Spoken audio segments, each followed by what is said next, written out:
अब आपने जितना पार्ट पढ़ना है that is known as loop of Henle. सबसे पहले ये बात कर लेते हैं, यहाँ से जितनी फिल्ट्रेशन होती है, जब फिल्ट्रेशन होगी तो कंपाउंड पीसीटी में आएंगे और पीसीटी में आ जाने के बाद उन कंपाउंड की इतनी कंसंट्रेशन पीसीटी में आ जाएगी कि वो कंपाउंड ब्लड से आइसोटोनिक हो जाएंगे। ब्लड से आइसोटोनिक या ब्लड से आइसोस्मोटिक होने का क्या मतलब है कि उनका जो सोल्यूट लेवल होगा, सोल्यूट लेवल वो ब्लड और सोल्यूट प्लस सॉल्वेंट, आप इसको सोल्यूट प्लस सॉल्वेंट कह लें, लेकिन वो ब्लड और जो प्रॉक्सिमल कॉन्वोल्यूटेड ट्यूब्यूल है बिफोर रीअब्जॉर्प्शन, ब्लड और प्रॉक्सिमल कॉन्वोल्यूटेड ट्यूब्यूल का जो सोल्यूट लेवल है वो बराबर हो जाएगा। जो सोल्यूशन लेवल होगा पीसीटी और ब्लड का वो बराबर होगा। इसका क्या मतलब है कि जब ये बराबर होगा तो इट मींस कि आपको बहुत से कंपाउंड रीअब्जॉर्ब करने पड़ेंगे, जो हमने बहुत डिटेल में डिस्कस कर ली। जब यहां से कंपाउंड रीअब्जॉर्ब होके सॉल्यूशन लूप ऑफ हेनले में फॉल होने लगता है तो अभी भी जो है उसकी बेशक फ्लूइड का वॉल्यूम कम होता है, लेकिन अभी भी वो फ्लूइड क्या है, अभी भी वो फ्लूइड आइसोटोनिक है। देखिए, वॉल्यूम कम होना और आइसोटोनिक होना, इन दो चीजों में फर्क है।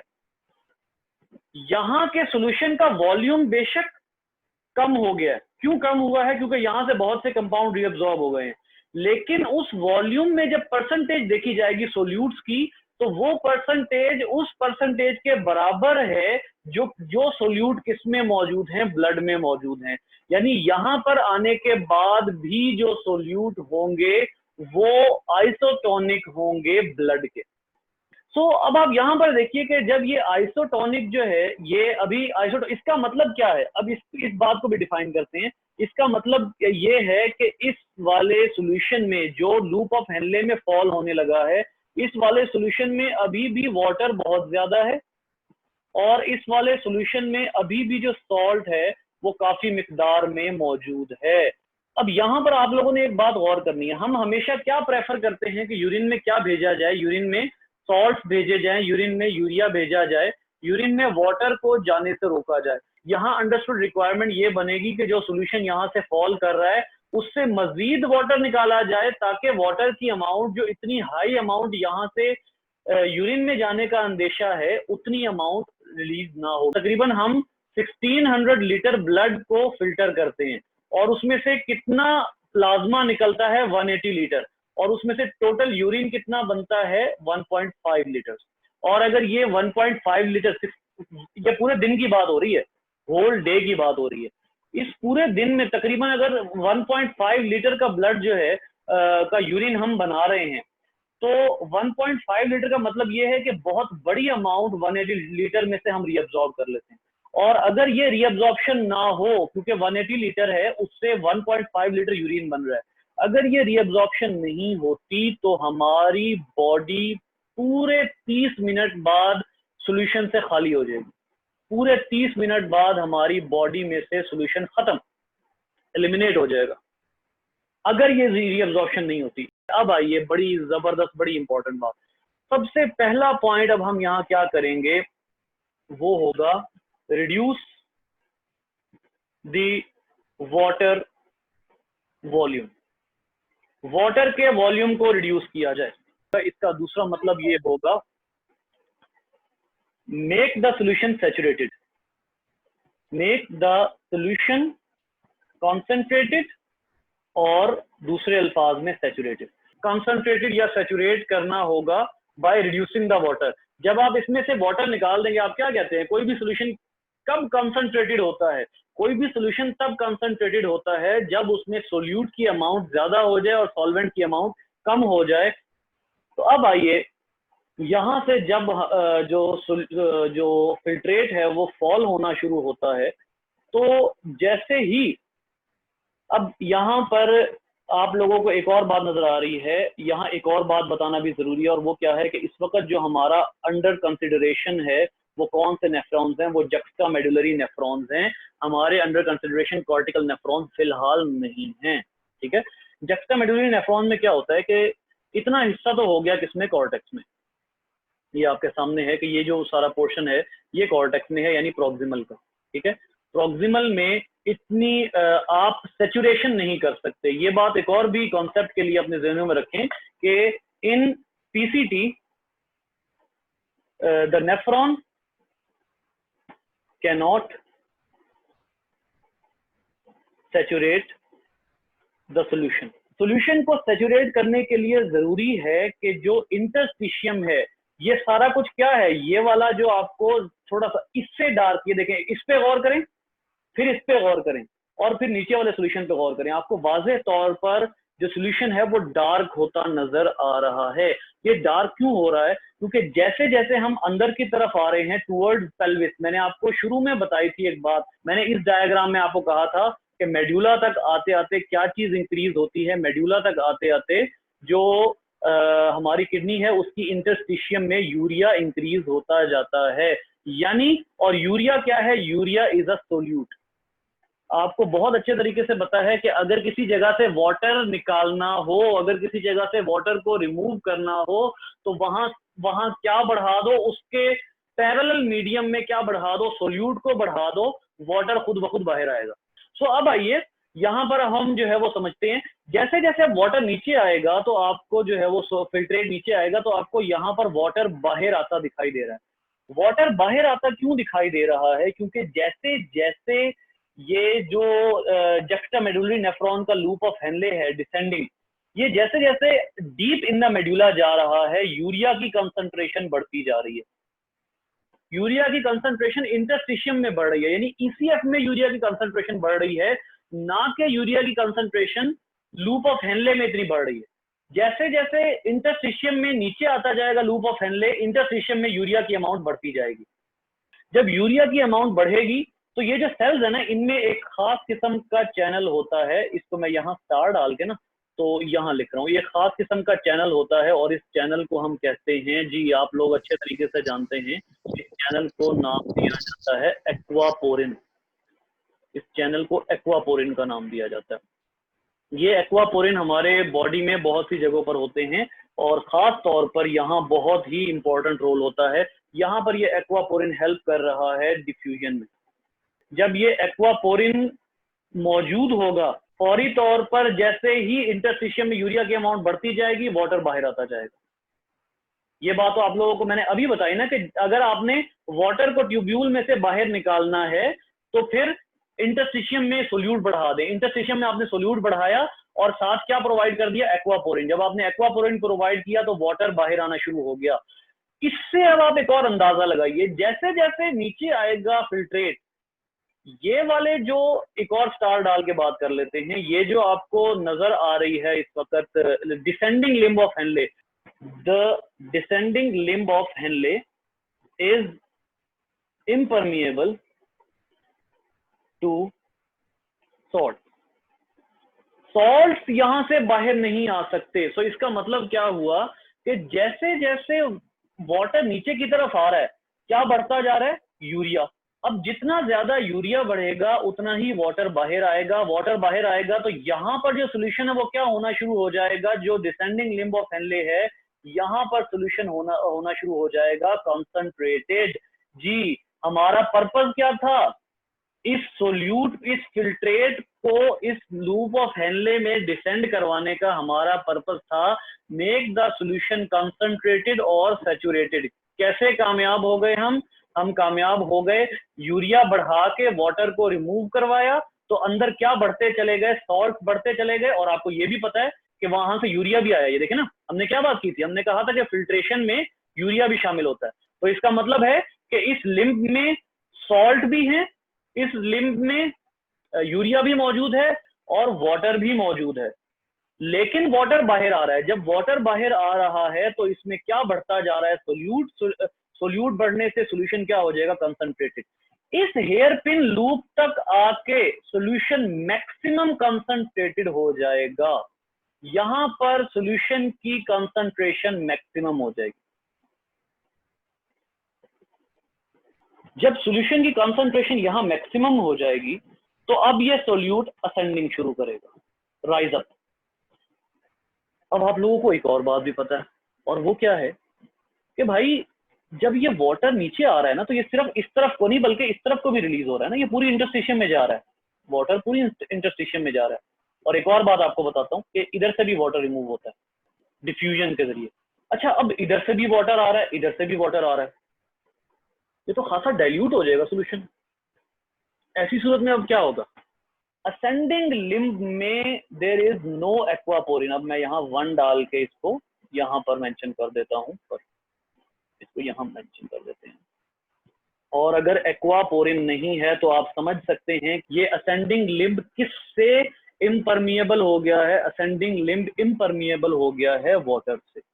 अब वाटर इसमें से रिलीज नहीं होगा, बल्कि अब ये जो सेल्स हैं, इसको लाइन करने वाले सेल्स, इनमें से वाटर क्योंकि बाहर ज्यादा हो गया ना, यहां से भी वाटर आ रहा है कलेक्टिंग डक्ट से और डिसेंडिंग लिम्ब से भी वाटर आ रहा है, तो बाहर सॉल्यूशन डाइल्यूट हो गया।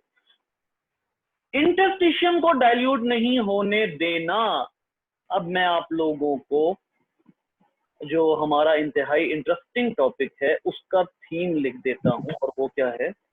Counter current multiplier does not let the interstitium go dilute. कैसे? क्या बात की? वाटर नीचे आ रहा था, यूरिया की वजह से बाहर आता गया। अब सोडियम खासी मिकदार में यहां से दोबारा रीअब्सॉर्ब होगा।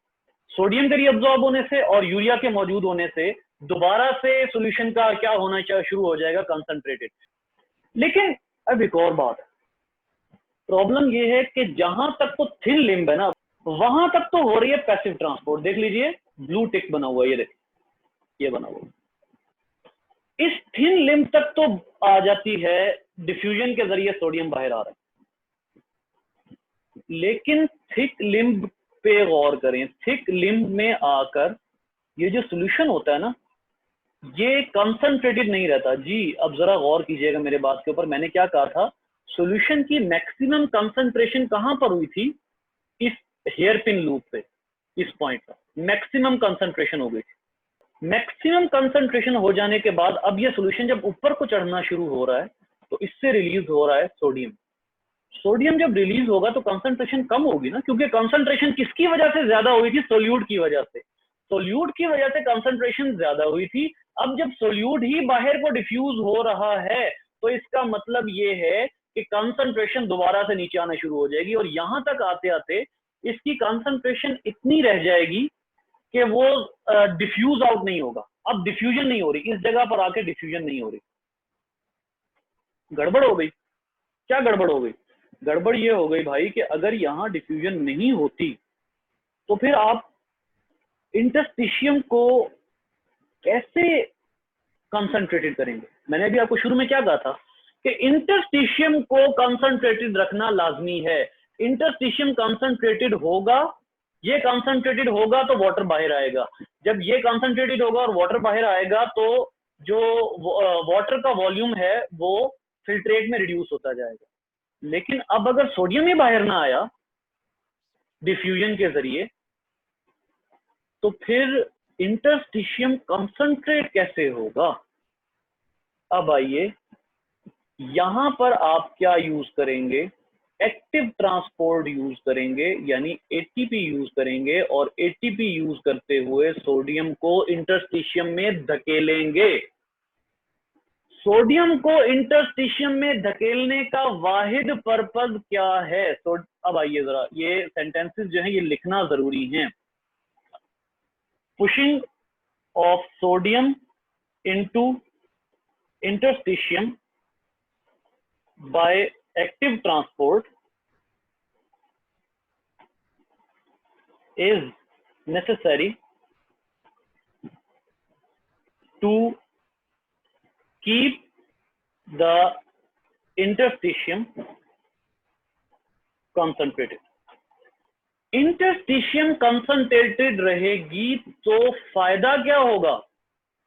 वाटर जब डिसेंडिंग लिम्ब से बाहर को मूव करेगा तो इसके बाहर मूव करने से सोल्यूट की अमाउंट बढ़ती जाएगी। इस एक्टिव ट्रांसपोर्ट की वजह से इधर से वाटर लॉस शुरू होगा और सोल्यूट कंसंट्रेशन बढ़ती जाएगी।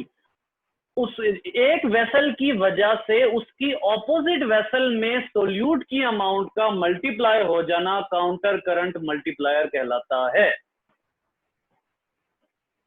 आपने एक्टिव ट्रांसपोर्ट की, इंटरस्टिशियम को कंसंट्रेटेड बनाया, वाटर लॉस हुआ। वाटर लॉस हुआ तो ल्यूमेन में सोल्यूट मल्टीप्लाई होना शुरू हो गया। किस लिहाज से? जितना वाटर लॉस उतना ज्यादा कंसंट्रेशन।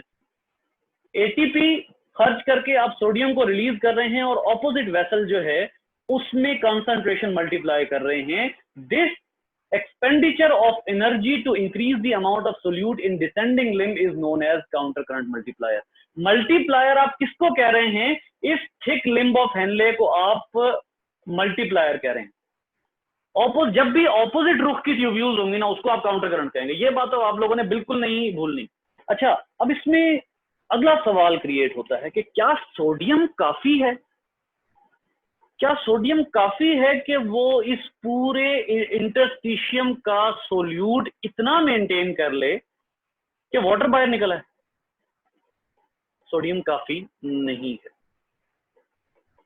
सोडियम काफी नहीं है, बल्कि ये जो कलेक्टिंग डक्ट होती है, यहां से इसका एक रीजन ऐसा आता है इनर मेड्यूला में। ये देखिए, ये मैं आपको बार बार कह रहा हूं, ये जो सबसे निचला हिस्सा है ना, ये इनर मेड्यूला का है। इनर मेड्यूला में कलेक्टिंग डक्ट का एक रीजन ऐसा आता है जिसमें जो कलेक्टिंग डक्ट होती है वो यूरिया से परमिएबल हो जाती है। मतलब उसमें से यूरिया ऑस्मोसिस और डिफ्यूजन के जरिए, पैसिव ट्रांसपोर्ट के जरिए इंटरस्टिशियम में आना शुरू हो जाता है। तो जब ये यूरिया इंटरस्टिशियम में आएगा कलेक्टिंग डक्ट में, जब कलेक्टिंग डक्ट परमिएबल हो जाएगी यूरिया के, तो थोड़ा बहुत यूरिया रिलीज होकर इधर आ जाएगा हमारे इनर मेड्यूला में, और इधर से सोडियम रिलीज हो रहा होगा। तो आपके पास कौन कौन सी चीजें हैं? यूरिया प्लस सोडियम, ये दोनों मिलकर जो है वो इंटरस्टिशियम का जो सोल्यूट लेवल है वो बढ़ा देते हैं। लेकिन जो असल में आप मल्टीप्लायर कहते हैं वो एनर्जी खर्च करने वाले हिस्से को कहते हैं। तो एनर्जी खर्च करने वाला ना तो ये थिन लिम्ब है और ना कलेक्टिंग डक्ट है। एनर्जी खर्च करने वाला रीजन सिर्फ और सिर्फ थिक लिम्ब ऑफ हेनले है। ठीक है, लिहाजा आप इसको काउंटर करंट मल्टीप्लायर कहते हैं। तो ये यूरिया भी, इसमें मैं असल में आपको बताना चाह रहा हूं कि ये जो पूरी सिचुएशन क्रिएट हो रही है ना इंटरस्टिशियम के हाइपरटोनिक होने की, इसमें कौन पार्टिसिपेट कर रहा है? यूरिया। मतलब सिर्फ सोडियम काफी नहीं है, बल्कि यूरिया भी पार्टिसिपेट करता है ताकि इनर मेड्यूला क्या हो जाए? कंसंट्रेटेड हो जाए। इसमें जो है वो आप देखेंगे हमारा जो यहाँ पर है ना ये डायग्राम, हाँ ये देखिए, हमारा जो कॉर्टेक्स होता है ना, उसमें सोल्यूट कंसंट्रेशन होती है 300 मिलीऑस्मोल। ये मिलीऑस्मोल एक यूनिट होता है, MOSM, मिलीऑस्मोल पर लीटर। ये जो इस कॉर्टेक्स की जो सोल्यूट कंसंट्रेशन होती है ना इंटरस्टिशियम में, इंटरस्टिशियम की बात कर रहा हूँ, इंटरस्टिशियम में कॉर्टेक्स की जो सोल्यूट कंसंट्रेशन होती है वो तकरीबन होती है 300 मिलीऑस्मोल। जितनी अंदर है उतनी बाहर है। लेकिन आते आते आते आते जब आप बिल्कुल पेल्विस के क्लोज आ जाते हैं तो वो जो कंसंट्रेशन होती है वो कितनी हो जाती है? इंटरस्टिशियम में 1200 मिलीऑस्मोल हो जाती है, जिसकी वजह से वाटर बहुत तेजी से डिफ्यूज आउट करता है और यहां से भी वाटर डिफ्यूज आउट करता है। और इतना रीजन जो है यहां से यहां तक, सिर्फ यहां से यहां तक का रीजन वो यूरिया से भी परमिएबल होता है। तो ये 1200 मिलीऑस्मोल जो है ये किसकी वजह से है? ये 1200 मिलीऑस्मोल की जो इंटरस्टिशियम में कंसंट्रेशन है वो सोडियम प्लस यूरिया की वजह से है।